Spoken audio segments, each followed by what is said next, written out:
ആ നോക്കാമേ, പറ്റുന്നൊന്നും തോന്നല്ല. ഇവിടെ ഒരാൾക്ക് എന്നും തിരക്കോട് തിരക്കാം, ഒന്നിനും സമയമില്ല. ലോകത്ത് ബാക്കിയുള്ള ആണുങ്ങൾക്കൊക്കെ ഭാര്യ വീട്ടിൽ പോകാൻ സമയമുണ്ട്. ആ ശരിയമ്മേ, ഞാൻ ഏതായാലും വിളിക്കാം. അതെ, 4 കൊല്ലമായി നിങ്ങൾ എന്റെ വീട്ടിൽ വന്നിട്ട്. അവിടുത്തെ പട്ടി വരെ 4 തവണ പറ്റു, അറിയാവോ? അതും കൂടെ എന്റെ തലക്ക് വെച്ചാൽ നിങ്ങൾ എന്നീ പെറുപുറത്തോണ്ടിരിക്കണേ. ഒരച്ചടിച്ച ഷൂസിന് തൊഴി മുഴുവൻ കളയൂലോ. ഈ വെള്ളിയാഴ്ച നിങ്ങൾ എന്നെ കൊണ്ട് എന്റെ വീട്ടിലേക്ക് പോയേ പറ്റൂ. എന്താ എന്റെ വീട്ടിലെ പറ്റി 5ാമതും പറ്റോ? അതിന് 28 ഞാൻ വന്നില്ല. നിങ്ങൾക്ക് എന്താ എന്റെ വീട്ടിലേക്ക് വന്നാൽ എനിക്ക് ഇന്ന് അറിയണം എന്റെ കാരണം. പറ. എടി, നീ പുതിയൊരു തുണിക്കടയിൽ പോയി.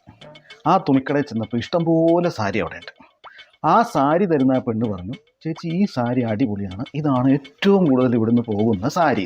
ആ സാരിക്ക് 3500 രൂപ വിലയുണ്ടെന്നാണ് ആ പെണ്ണ് പറഞ്ഞത്. അത് വിദേശ നിർമ്മിത സാരിയാണ്, വിദേശത്തുനിന്ന് കൊണ്ടുവന്ന നൂലാണ്, ഭയങ്കര ഭംഗിയായിരിക്കും, അത് ഇട്ടാൽ നല്ല സാരിയാണ്, കേടുവരില്ല, എത്ര നാൾ വേണമെങ്കിലും ഉപയോഗിക്കാം എന്നൊക്കെ പറഞ്ഞതിൻ്റെ അടിസ്ഥാനത്തിൽ ഈ ആ സാരി മേടിച്ച് വീട്ടിൽ കൊണ്ടുവന്ന് 2 ദിവസം ഇട്ട് അത് കഴിഞ്ഞ് നീ അത് നനയ്ക്കാനിട്ടു. അതെ, നിങ്ങളുടെ ഈ ഉണക്ക സാരി കഥ കേൾക്കാനല്ല ഞാൻ ഇവിടെ ഇരിക്കുന്നത്. കാര്യം പറഞ്ഞുകൂടെ? അതിലേക്കാണ് വരുന്നത്.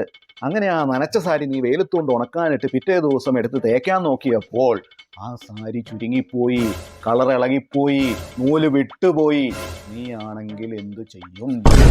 ഞാനാണെങ്കിൽ പിന്നെ കടയിലേക്കേ പോവില്ല. That's all, Your Honor. That's all.